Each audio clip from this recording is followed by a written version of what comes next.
Buenas noches. Espero contribuir a que esto siga en el nivel que ha estado y no bajar todavía el ánimo, que ya hasta ahora puede ser un poco más difícil. Quiero partir primero reconociendo que la presentación de Javier me representa en un alto porcentaje. Yo diría que si le quitamos algunos niveles de formalidad que son propios de Colombia, diría yo, y no de Chile, y si quitamos algunos procedimientos y algunos años también, porque tenemos una historia mucho más nueva, yo diría que se parece mucho a la experiencia que hemos tenido nosotros respecto a las dificultades y al trabajo que hay detrás. Eso evita que yo repita muchas cosas, así que voy a tratar de saltarme algunos puntos, pero basándome en esto y que no lo olvidemos, digamos, que hay una adscripción total a lo que dijo Javier en algunos elementos, sobre todo la importancia de cómo convertir datos en información. De información a conocimiento ya hay una fase un poco más compleja, evolutiva, difícil, y yo diría de conocimiento a transformación, definitivamente no es el foco de nosotros por el momento. Nosotros nos conformamos, yo creo que de una forma muy positiva, con que podamos convertir datos en información e información en conocimiento. Dejémosle esas labores transformadoras a uno de los tantos usuarios que tenemos dentro del sistema. Algunos antecedentes básicos, yo diría que en forma más o menos similar a lo que está pasando acá en Perú, uno intuye que la información se asocia al tema de calidad. Y en el caso chileno fue tal cual. El Servicio de Información de Educación Superior surge a partir de una ley de aseguramiento de la calidad. En Chile esa ley es conocida como la ley de acreditación, fundamentalmente. Si ustedes revisan esa ley, no tienen por qué hacerlo, pero si lo hicieran, digamos, llegarían hasta el artículo 48, más o menos, y todavía no hablarían de un sistema de información. Casi cayéndose la ley, empieza a aparecer esta función de información que se le encomienda a la División de Educación Superior del Ministerio de Educación. En esa época, estamos en el año 2007, ya existía un Consejo Nacional de Educación, existía una comisión de acreditación que tenía otro nombre, pero que cumplía un rol similar, y existía una división de educación superior que tenía funciones bastante acotadas en política pública y algunos procesos asociados a asignaciones de recursos, fundamentalmente el Programa de Mejoramiento de la Calidad, MESESUC. Entonces, no es casualidad que en esos momentos se haya optado por vincular este concepto de información a el aseguramiento de la calidad. Y ahí parte el CIES como tal, el Servicio de Información de Educación Superior, con este objetivo, y esto permítanme leerlo, de desarrollar y mantener un sistema nacional de información de educación superior que contenga los antecedentes necesarios para la adecuada aplicación de las políticas públicas destinadas al sector de educación superior y que logre o intente lograr la completa y amplia transparencia académica, administrativa y contable en educación superior. También recordemos que Chile es un país que tenía ya en ese momento una alta autonomía a nivel de las instituciones de educación superior y de una u otra forma la información se vio como una especie de complemento, una especie de control, digámoslo de alguna forma, de lo que era la autonomía institucional. Bueno, definimos con el tiempo misión y visión. También como parte de los fenómenos evolutivos. No quiero entrar mucho en detalle en este tipo de temas, lo dejo como un documento, pero quizás lo más importante es ir avanzando progresivamente a la generación de una fuente oficial de información, a diferencia de un organismo que recolecta datos, es decir, como una fuente oficial. Y en un segundo punto yo diría convertirse progresivamente en una instancia que entregue este tipo de antecedentes o este tipo de datos a distintos tipos de usuarios. Me voy a saltar los objetivos específicos, pero quizás lo más importante también tiene que ver con ir avanzando en la captura de los datos, en la lógica de recabar ese tipo de datos, convertirlos en información. Y una vez que se convierten en información, empezar a ver los distintos usuarios de esa información. Porque efectivamente uno tiene muchos usuarios. Tienes el postulante a educación superior, que es un público objetivo muy complejo, que está entrando a un modelo de educación superior donde tiene 160 instituciones de educación superior, más de 15.000 programas, y nosotros le decimos en Chile que esa persona tiene que estudiar algo. Y decidir entre 16.000 programas y 160 instituciones no es algo fácil ni trivial.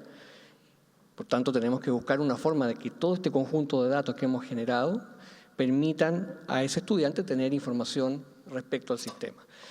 Pero esos datos que hemos entregado, esa información que hemos ya organizado, no es la misma que vamos a usar, por ejemplo, para entregársela a gestores de política pública, que tienen, por cierto, distintos niveles de complejidad. Y por tanto, si bien los datos pueden originarse bajo una misma lógica de captura, construyen información distinta, construyen distintos resultados en función de los distintos usuarios que vamos a utilizar. Si me centro en los procesos de captura, nosotros tenemos básicamente 7 procesos de captura. Y más que nosotros, las instituciones la conocen muy bien. Hay un proceso de matrícula que corta en un momento determinado, cuando las matrículas se están consolidando en el sistema.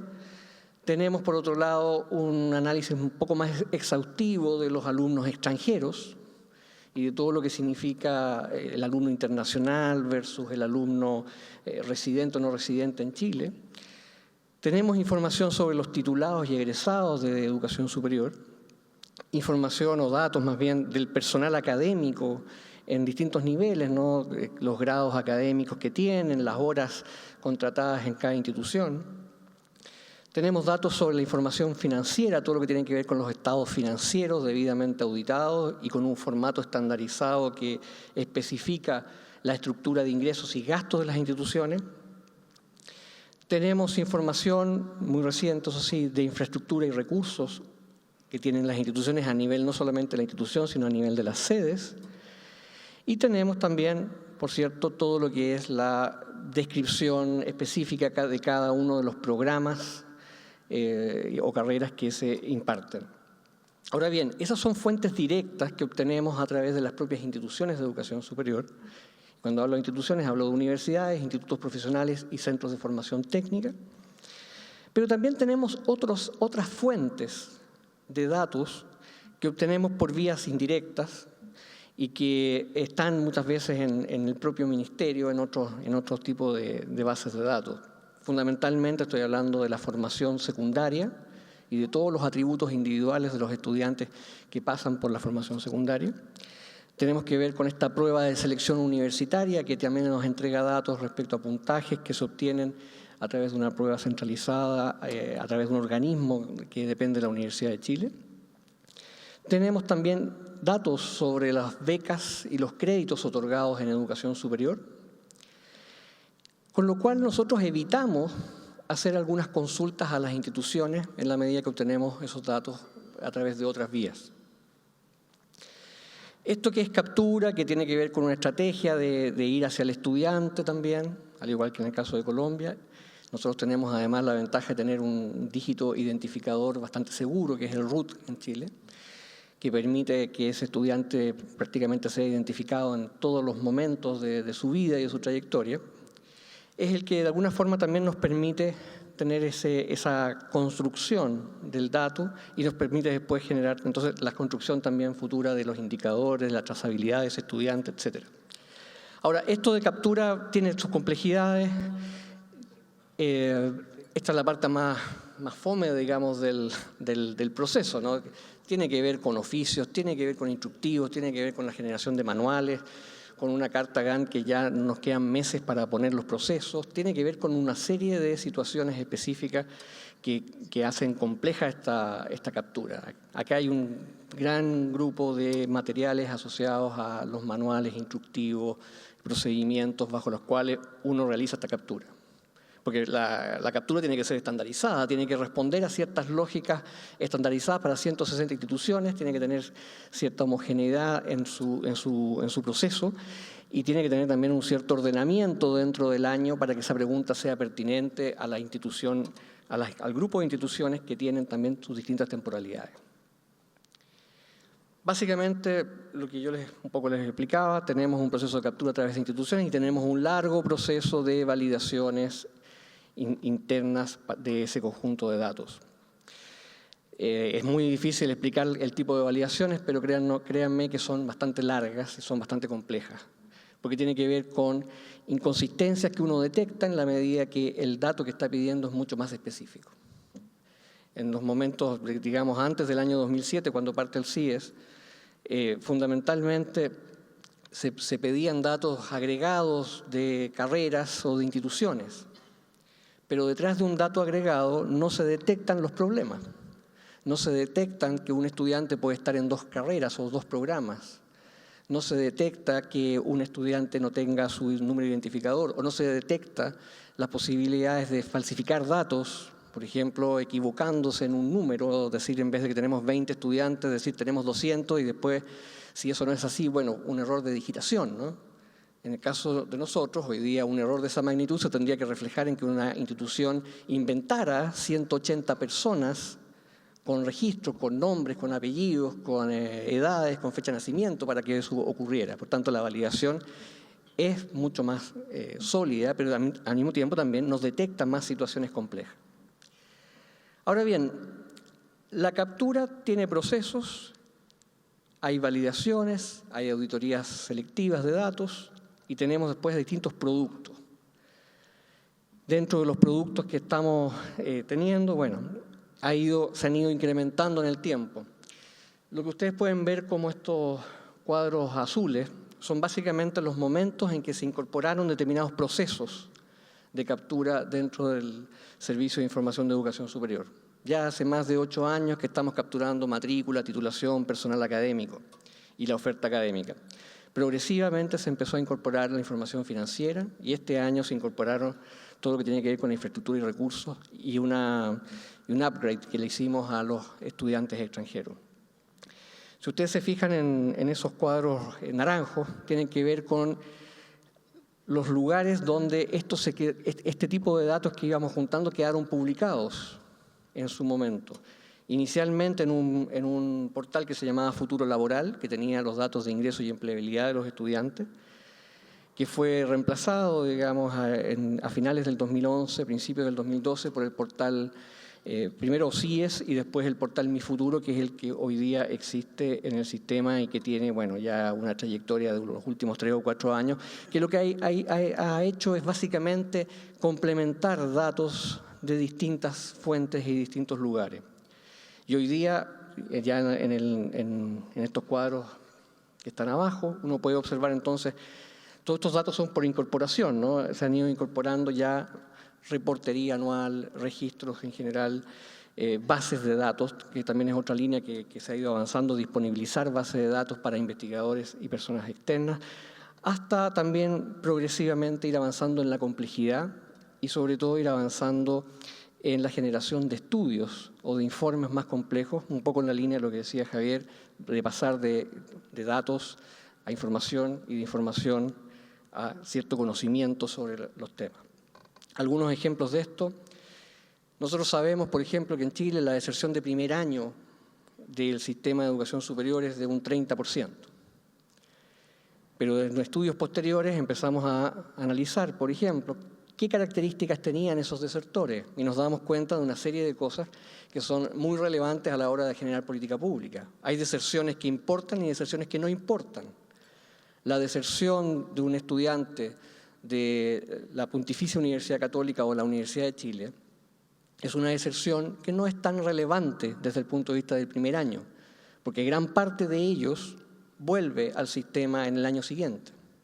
En cambio, la deserción, esa misma deserción, en un centro de formación técnica, en un instituto profesional o en estudiantes desfavorecidos socioeconómicamente, suele ser mucho más fuerte y más definitiva.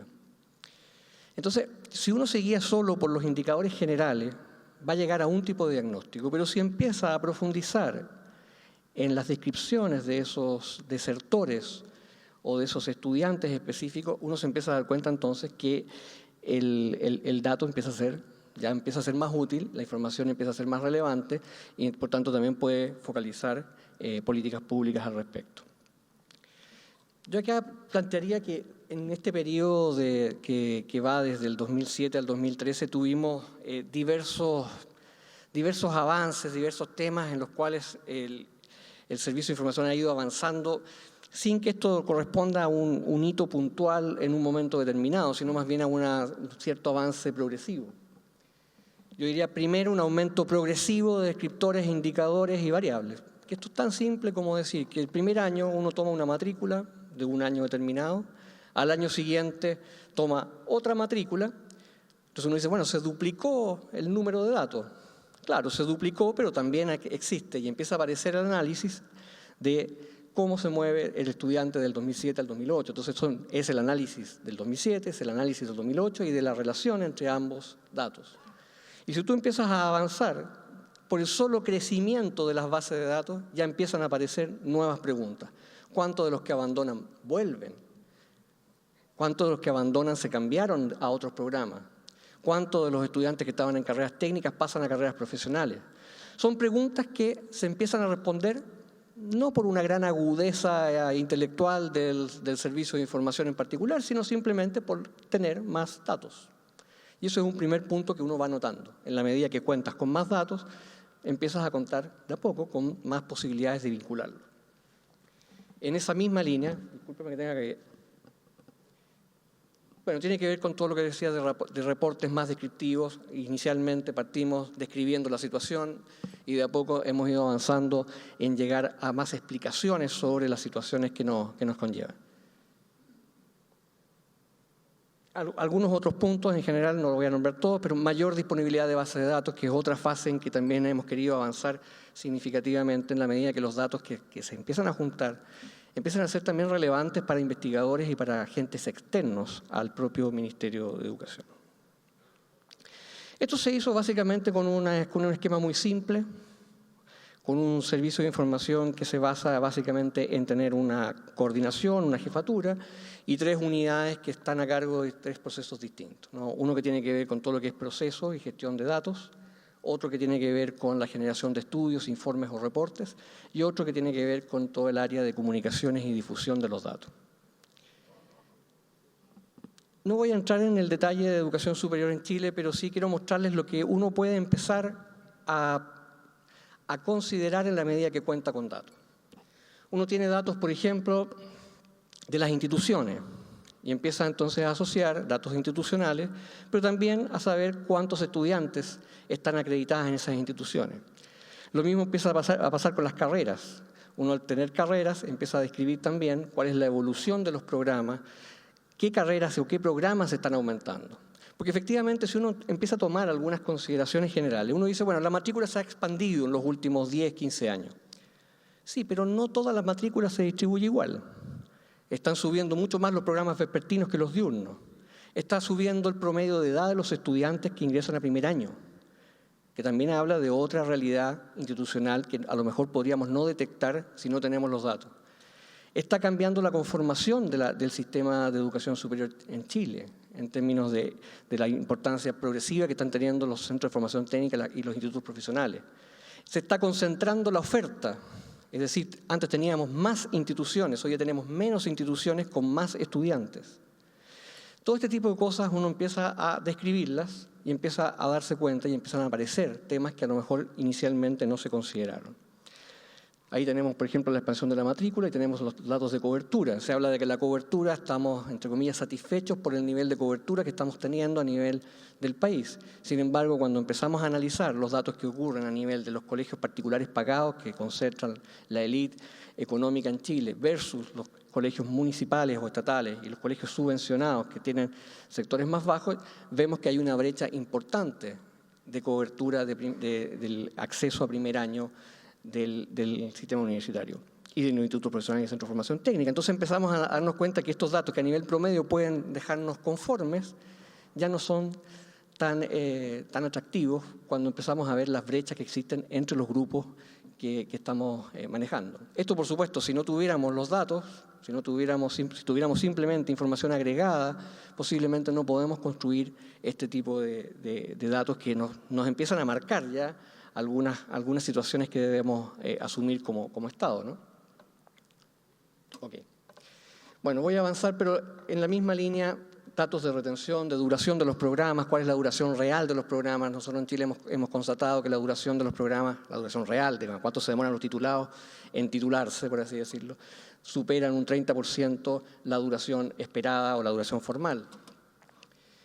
Bueno, datos en general de temas de financiamiento. Bueno, todo esto se va construyendo a partir de este conjunto de cosas que vamos creando. El portal Mi Futuro, que es básicamente un portal orientado hacia el estudiante, que entrega información de ingresos y empleabilidad, de deserción, de duración de los programas. Tenemos el portal CIES, que es un subportal del portal Mi Futuro, que entrega básicamente los mismos datos, pero en una estructura de base de datos, de informes y de estudios más orientadas hacia académicos e investigadores. Y bueno, una serie de estudios que han salido en estos últimos 3 años, digamos, ahí hay algunas portadas de los estudios. Algunas recomendaciones finales. Yo diría que hay una primera complejidad, diría yo, que debemos ir señalándola y me van a permitir leer por lo menos el encabezado. Más información implica más requerimientos de información. O sea, aquí hay que sacarse la idea de que una vez que uno tiene un conjunto de un sistema de información andando, se acabó el requerimiento de información. No, va a aumentar, porque cada vez se va a querer saber más específicamente sobre cada uno de los temas. Eso es buena noticia para todos los que estamos metidos en el sistema de información, porque de una u otra forma esto empieza y no termina, por lo menos hasta donde yo tengo conocimiento. Otro tema importante, el dato no es lo mismo que información, yo creo que eso ya se explicó, pero básicamente a veces hay una cierta ingenuidad de creer que uno captura un dato en una forma más o menos similar a lo que pasa en la minería si se creyera que las barras de cobre, digamos, vienen ya desde esa forma y ordenaditas, digamos, desde la propia mina de cobre.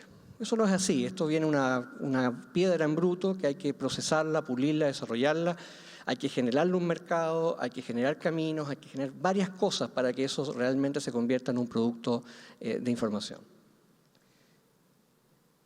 También hay un paso lógico no tan claro, el paso entre información hacia lo que es regulación, certificación u otros tipos de elementos. Una información con carácter público tiene que ver con una primera mirada hacia el sistema, hacia entender lo que está ocurriendo, pero no es exactamente certificación. La información es básicamente una invitación a discutir sobre un tema y está basada en algún conjunto de datos que nos permite tener un contexto, por lo menos comparado y a veces explicativo de una situación. Pero en ningún caso puede ser la rúbrica final o el dictamen final del Estado a través de la certificación o la regulación. Aquí hay que tener un poco cuidado con ese salto lógico, porque la información es una invitación a conversar sobre las causas, sobre los efectos, sobre cuáles son las consecuencias, pero no debe ser considerado tajantemente como un elemento para decidir si una institución recibe o no recibe aportes o algo por el estilo. Yo por lo menos creo que hay un salto lógico que se debe cuidar. La evidencia no está en el dato, sino en el contexto explicativo. Creo que eso también es importante señalarlo. Aquí me voy a apurar un poco más. Y cierro con la necesidad básicamente de, por un lado, que la información que es realmente importante es aquella que nos genera algo relevante de estudiar, algo relevante de decir. Es muy factible que en un proceso de capturas masivas tengamos mucha información, entre comillas, inútil. Y lo que nos puede ocurrir muchas veces es que con procesos muy masivos de captura de datos generemos gran cantidad de indicadores, mucha información, pero también perdamos un poco el foco de lo que queremos evaluar o de lo que queremos analizar. Entonces, yo diría que aquí hay un paso también lógico de, claro, vamos a capturar muchos datos, vamos a describir cosas, vamos a explicarnos algunas cosas, pero en la construcción propiamente de indicadores, en la construcción propiamente de resultados, es posible que lleguemos a un momento en definiciones demasiado poco armoniosas de indicadores. Nosotros tenemos una experiencia en Chile de un Consejo de Educación que tiene alrededor de 140 indicadores y que, claro, precisamente por eso al final nadie termina entendiendo bien lo que se quiere señalar. Nuestra experiencia es que hay que poner pocos indicadores, pocos datos precisos y dejar, por cierto, bases de datos disponibles, estudios disponibles como complemento del sistema. Menos es más en este caso. Muchas gracias.